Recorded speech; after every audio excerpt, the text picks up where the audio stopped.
صل وسلم على سيدنا محمد وعلى آل سيدنا محمد في كل لمحة ونفس بعدد كل معلوم لك.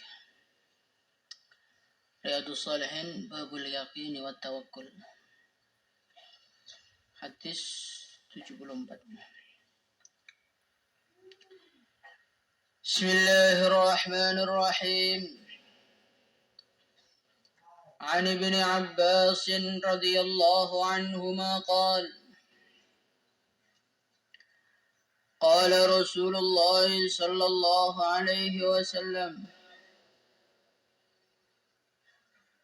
عرضت ditampakkan alayya atasku al-umamu umat-umat. Faraitu maka aku melihat an-nabiyya seorang nabi.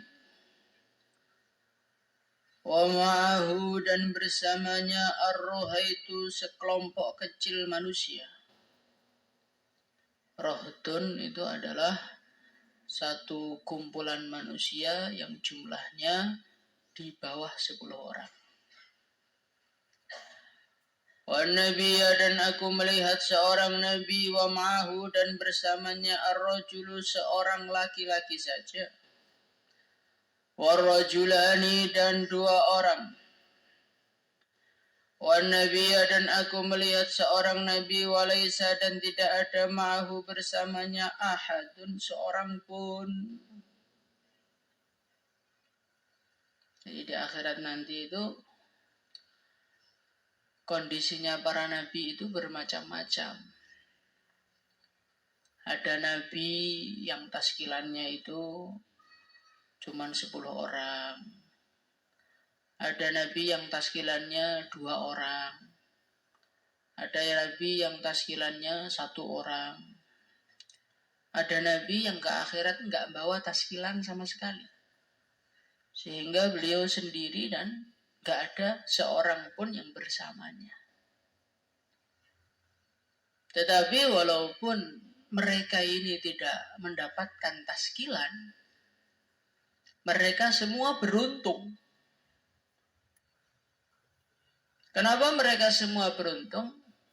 Fa innama 'alaihi ma hummila wa 'alaikum ma hummiltum. Karena setiap nabi itu mereka telah menyampaikan tanggung jawab yang Allah bebankan kepada mereka. Maka walaupun mereka enggak mendapatkan taskilan karena sudah dianggap sebagai orang yang melaksanakan perintah, ya tetap lulus-lulus saja. Maka orang itu yang terpenting itu melaksanakan perintah Allah. Berhasil apa tidak itu urusan belakang.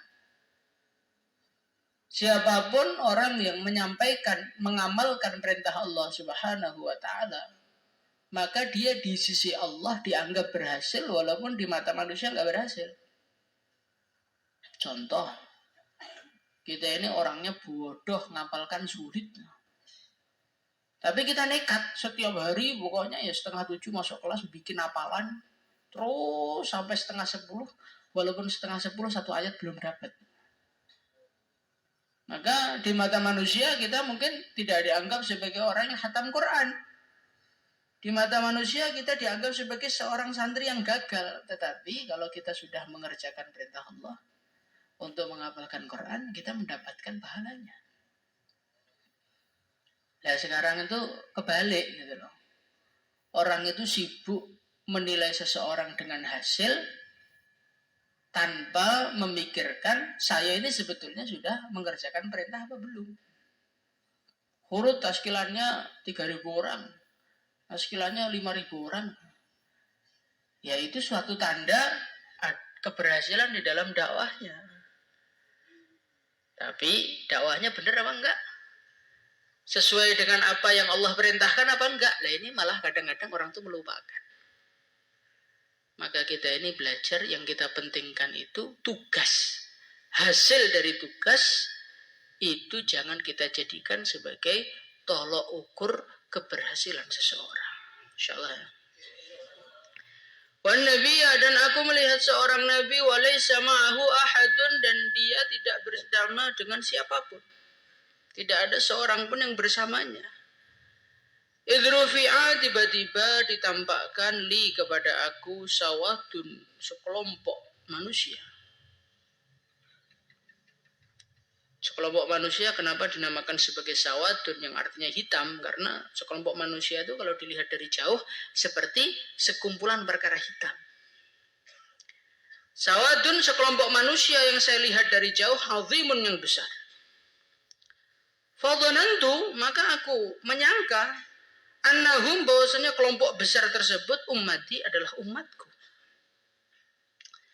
Faqila li, maka dikatakan kepadaku, hadza Musa wa qaumuhu, itu adalah Nabi Musa dan kaumnya. Umatmu bukan itu, masih kurang banyak. Walakin ingdur ilal ufuk, tapi lihatlah di ufuk sana.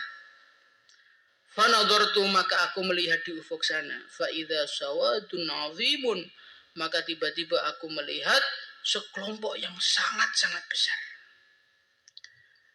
Maka difakilali, maka dikatakan kepadaku, ungdur ilal ufukil akhir, kamu lihat di sebelah yang lain. Fa idza sawadun azimun, ternyata ada golongan yang besar juga.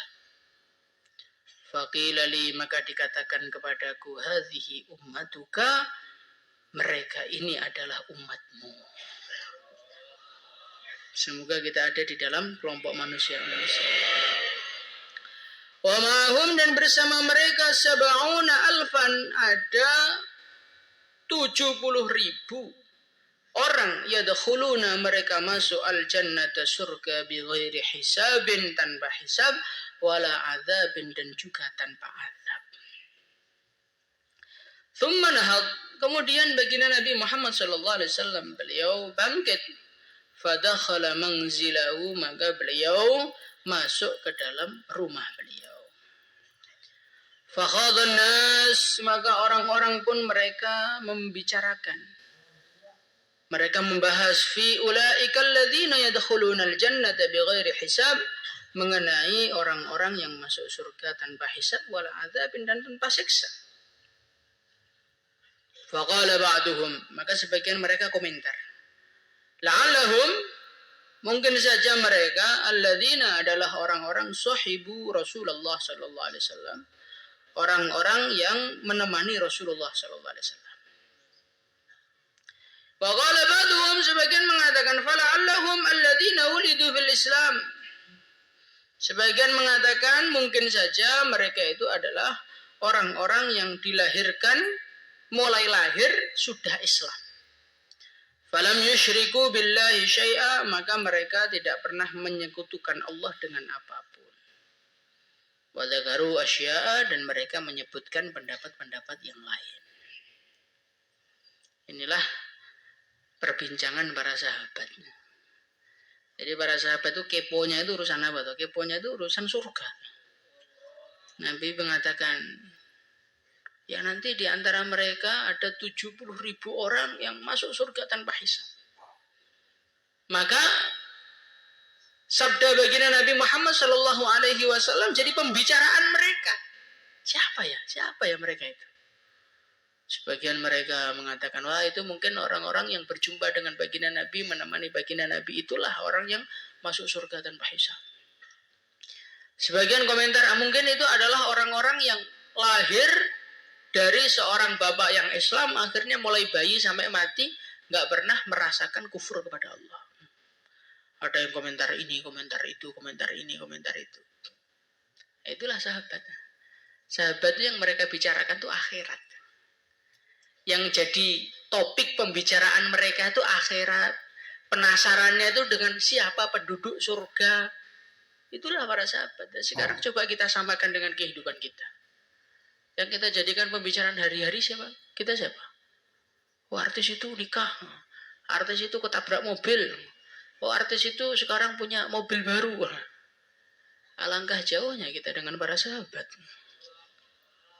Kenapa kalau begitu jauh? Karena apa yang dipikirkan sahabat dengan apa yang dipikirkan kita beda. Sahabat itu tawajuhnya kepada Allah, tawajuhnya kepada akhirat. Maka apa yang kita pikirkan di hati kita, itulah yang akan keluar ke mulut kita. Nah kalau kita ini pikirannya dunia, Dunia, sinetron, drama. Akhirnya apa? Yang keluar dari mulut kita pun pembicaraan dunia. Kita nggak pernah kepo mengenai akhirat tuh nggak pernah. Ngaji tidur. Kitabnya nggak dibawa. Nah, ini kan bagian-bagian dari nggak terlalu kepo dengan kehidupan akhirat. Semakin lama di pesantren, semakin tidak kepo. Makanya dulu di depan anak-anak kecil semua. Ustadznya di mana? Fakharaja maka keluar alaihim atas mereka Rasulullah sallallahu alaihi wasallam. Faqal maka baginda Nabi Muhammad sallallahu alaihi wasallam beliau bersabda, "Ma apa alladzi yang takhuduna kalian membicarakan fihi di dalamnya?" Fa akhbaruhu maka para sahabat mengatakan menceritakan Nabi bahwasanya kita ini sedang membahas siapakah orang-orang yang mereka ini masuk surga tanpa hisab. Faqal maka baginda Nabi Muhammad sallallahu alaihi wasallam beliau bersabda, "Humul ladzina la yarqun." Humul ladzi mereka itu adalah orang-orang la yarquna yang mereka tidak nyuwuk, tidak ngobati orang dengan doa-doa jahiliyah. Wala yastarquna dan juga mereka tidak meminta untuk disuwuk.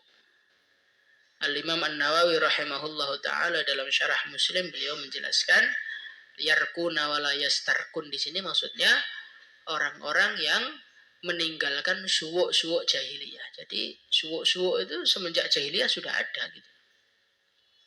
Kalau orang yang nyuwuk dengan Al-Fatihah, nyuwuk dengan doa-doa masnunah, maka itu enggak masuk di dalam hadis ini. Enggak masuk dalam golongan tukang nyuwuk yang disebutkan dengan hadis ini, bukan. La yarkuna mereka tidak nyuwuk dengan doa-doa jahiliyah wala yastarkun dan mereka tidak minta untuk disuwuk. Wala yatatayyaruna dan mereka juga tidak tatoyur. Tatoyur itu apa toh? Tatoyur itu merasa akan ada kesialan gara-gara melihat sesuatu. At-tasya'um bil masmu' au bil mar'i. Itu namanya at-tatayyur. Melihat mau jalan tiba-tiba ada petir. Wah, ini kok ada petir, ini alamat perjalanan saya nanti akan bahaya ini. Nah, itu namanya tatoyur. Kamu mau ngelamar orang tiba-tiba di depan ketemu orang mukanya jelek. Wah, ini alamat kayaknya nggak bagus ini lah, itu namanya tatoyur. Wala yatatayyarun orang yang masuk surga tanpa hisab tadi, mereka adalah orang yang nggak suwuk dan menyuwuk, nggak minta disuwuk, nggak pernah tatoyur, wa ala rabbihim yatawakkalun dan kepada Tuhan mereka, hanya kepada Tuhan mereka yatawakkaluna mereka bergantung. Semoga kita semua termasuk golongan ahli surga yang masuk surga tanpa hisab. Tapi ya ini syaratnya ini la yarkun wala yastarkun wala yatatayyarun. Nah, kalau tiga-tiga ini insya Allah sudah kita. Yang keempatnya agak susah ini. Wa ala rabbihim yatawakkalun. Mereka hanya dan hanya bergantung kepada Allah. Tawakal itu apa tuh tawakal? Tawakal yu'khadhu minal wakalah. Tawakal itu diambil dari kata-kata wakalah. Apa artinya? Secara bahasa al-i'timadu li ghairihi fi injazi amrim ma. Secara bahasa artinya tawakal itu adalah bergantung kepada perkara yang lain di dalam segala urusan. Itu namanya tawakal secara bahasa. Secara istilah apa? Sidqul abdi fil i'timadi 'ala Allah subhanahu wa ta'ala fi jalbil manafi' wa daf'id dar. Tawakal itu apa? Tawakal secara istilah adalah kesungguhan seorang hamba di dalam bergantung 100% kepada Allah dalam urusan menarik kebaikan ataupun menolak keburukan. Itulah namanya tawakal. Nah, seorang manusia ini tidak akan bisa bergantung kepada Allah. Tidak akan bisa, Pak. Bergantung kepada Allah dengan total 100% tanpa menoleh kepada makhluk sedikit pun, kecuali kalau dia ini punya pemahaman bahwasannya Allah Subhanahu wa ta'ala adalah zat yang maha mengetahui. Selain Allah tuh nggak ada yang tahu apa-apa. Orang yang menurutmu pinter, menurutmu alim, menurutmu hebat, wa ma utitum minal ilmi illa qalila. Selain Allah itu umpamanya punya ilmu cuma cipratan-cipratan yang sangat-sangat sedikit. Yang punya ilmu yang sebenarnya siapa? Orang itu tidak akan bisa tawakal kepada Allah kalau syarat nomor 1, dia meyakini hanya Allah tok yang tahu mengenai dia, itu hanya Allah. Yang tahu bagaimana jalan keluar masalahmu, yang tahu bagaimana biar kamu menjadi orang mulia, menjadi orang bahagia, menjadi orang beruntung dunia akhirat, yang tahu hanya siapa? Muntahal ilm. Yang kedua, muntahal qudrah. Kalau kamu punya keyakinan hanya Allah yang punya kuasa, yang mampu itu hanya Allah tak. Selain Allah nggak bisa apa-apa. Muntahal ilm, muntahal qudrah. Yang ketiga, muntahal lutfi warifq. Seorang itu akan bisa, ringkasnya ya, akan bisa tawakal 100% kepada Allah. Kalau dia meyakini yang tahu hanya Allah, dia meyakini yang kuasa hanya, yang bisa mendatangkan manfaat, yang bisa mendatangkan madarat hanya. Kemudian yang ketiga, kalau dia yakin yang sayang kepada dia hanya Allah. Nah, orang nanti baru bisa tawakal kepada Allah. Ini contoh dalam kehidupan kita. Ada orang pinter, segalanya tahu, ahli ekonomi, ahli keuangan, secara teori. Tapi dia ini nggak bisa cari duit, dan kamu butuh duit. Kira-kira kamu akan bergantung sama dia nggak? Akan bergantung nggak? Enggak, karena apa? Walaupun dia pinter, tapi kamu yakin dia nggak akan bisa membantu kamu karena nggak punya kudrah. Ini ada orang, dia ini pinter cari duit, dia ini keilmuan ekonomi sangat canggih, dan dia memang terbukti bisnis apa saja jadi duit semua. Pasir jadi duit, tanah jadi duit, apapun pokoknya jadi duit. Tapi kamu sudah sangat yakin bahwasanya dia itu sangat membenci kamu. Dia sangat pengen kamu itu cepat mati, cepat masuk ke kuburan, hilang dari dunia ini. Dan saat itu engkau perlu duit. Kira-kira kita akan bergantung kepada dia apa tidak? Enggak akan bergantung. Kenapa? Karena kita merasa dia orang yang tidak punya rasa kasih sayang kepada kita. Ini ada orang sangat mahir urusan keuangan, dan dia orang yang uangnya sangat banyak, ahli mencari duit. Kemudian dia sangat-sangat sayang kepada kita. Kemudian saat itu masuk akhir bulan, kamu belum bayaran. Kira-kira yang kamu hubungi pertama siapa? Siapa yang kamu hubungi? Ya dia. Karena kita merasa dialah yang sayang kepada kita, dialah yang akan peduli kepada kita. Ketahuilah wahai para manusia, ilmunya manusia, kudrohnya manusia, sayangnya manusia, itu semua dari siapa? Allah. Kalau kita meyakini bahwasanya yang tahu hanya Allah, yang kuasa hanya Allah, dan yang sayang kepada kita hanya Allah. Kalau Allah Subhanahu wa taala tidak memasukkan rasa sayang kepada orang tua kita akan membuang kita di selokan. Berarti yang sayang cuma siapa? Allah. Kalau kita merasa seperti itu dengan sebenar-benarnya, baru kita nanti akan bisa tawakal kepada Allah, akan bisa bergantung hanya kepada Allah. Bergantung pada Allah itu letaknya di mana? Di hati. Nah, orang yang tawakal tingkatannya macam-macam. Di antara yang diceritakan oleh Imam Al-Ghazali rahimahullahu ta'ala, orang yang tawakal kepada Allah itu tingkatan yang pertama, seperti bergantungnya orang kepada seorang pengacara yang paling handal di dunia. Dia punya permasalahan di pengadilan, dia ketemu dengan pengacara yang sangat sayang kepada dia, dia ketemu dengan pengacara yang sangat mahir, nggak pernah kalah di dalam perdebatan di pengadilan. Dan dia tahu kalau pengacara itu sangat luas ilmunya.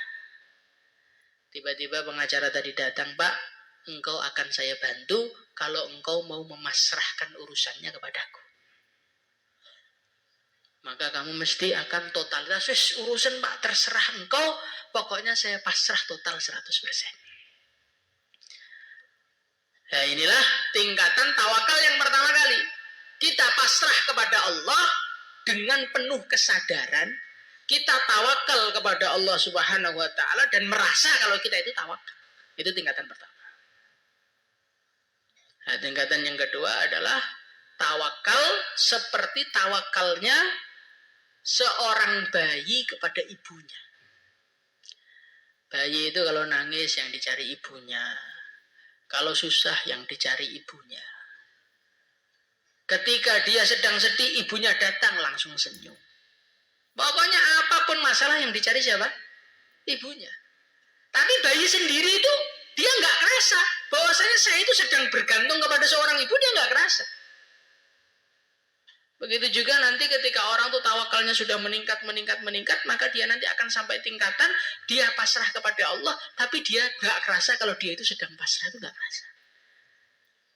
Orang tuh kalau melakukan sesuatu dan dia masih kerasa, itu berarti masih rendah derajatnya.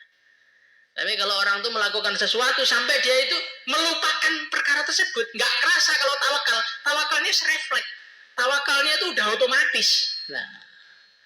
Nah itulah baru tingkatan yang kedua. Tingkatan yang ketiga, kal mayyit baina yadil ghasil. Tingkatan takwa yang ketiga, tawakal yang ketiga yang tertinggi adalah ketika seorang itu pasrah kepada Allah seperti pasrahnya seorang mayit di tangan orang yang memandikannya. Dia dimandikan, dibolak-balik, diputar sana, diputar sini, dibungkus, dimasukkan ke dalam tanah pun tidak ada seorang mayit pun yang protes. Pernah lihat mayit protes? Nah, mayit kalau protes belum mati berarti. Begitu juga ketika orang itu sudah sampai tingkatan tawakal yang tertinggi, maka dia itu tidak pernah pengen apapun, semuanya pokoknya dipasrahkan kepada Allah. Saya dikasih makan, ya alhamdulillah. Nggak dikasih makan, ya saya nggak cari makan. Itu tingkatan tawakal yang tertinggi. Maka kita ini bagaimana sekarang belajar tawakal kepada Allah, jangan bergantung kepada asbab. Insya Allah ya. Loh, berarti orang itu kalau tawakal itu berarti harus meninggalkan asbab, Pak. Orang itu akan tawakal kalau dia meninggalkan kerja, akan tawakal kalau dia itu meninggalkan mencari uang. Begitu? Oh tidak. Imam Al-Ghazali rahimahullahu ta'ala beliau mengatakan asbab itu ada dua. Asbab itu ada yang hasilnya pasti dan ada yang hasilnya itu masih kira-kira. Asbab-asbab yang hasilnya pasti itu kalau kita kerjakan itu tidak merusak tawakal kita. Bahkan kalau kita meninggalkannya itu malah merusak. Karena kita bertentangan dengan syariat. Contohnya, nasi di depan mata. Supaya nasi itu masuk di perut kita, bagaimana caranya? Hulurkan tangan kita, ambil nasinya, masukkan ke dalam mulut. Lah, menjulurkan tangan, ngambil nasi, dimasukkan di dalam mulut itu namanya asbab.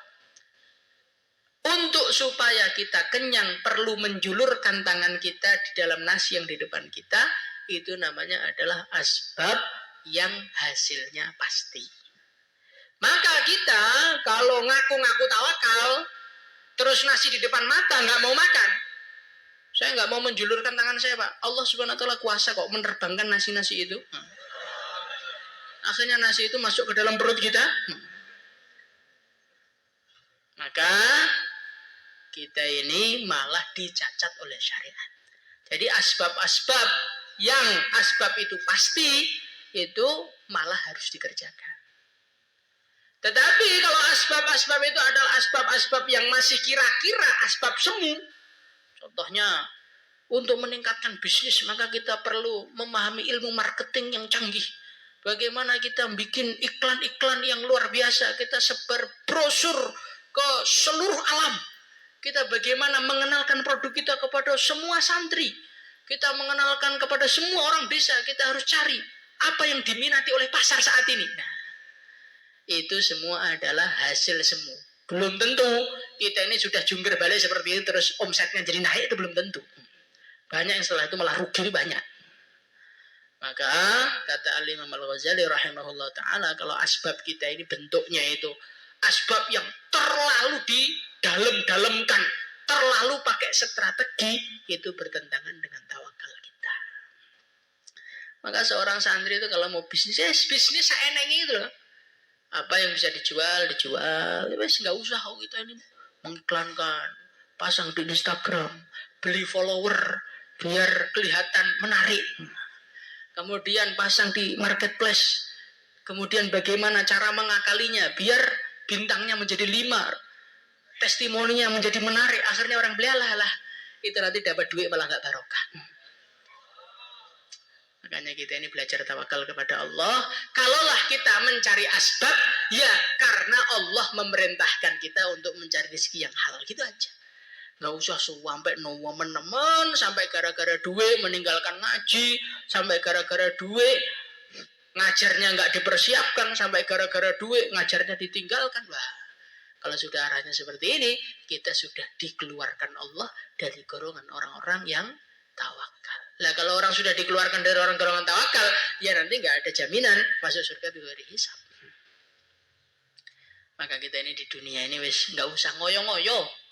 Yang penting dijalani saja, qanaah, pasrah kepada Allah. Insyaallah ya. Lah orang itu kalau pasrah kepada Allah Subhanahu wa taala justru rezekinya malah langsat. Rasulullah Shallallahu alaihi wasallam di dalam hadis yang setelahnya beliau bersabda, "Lau annakum tatawakkaluna 'ala Allah haqqa tawakkulihi la razaqakum kama yurzaqut thair taghdu himasa wa taruhu bitana."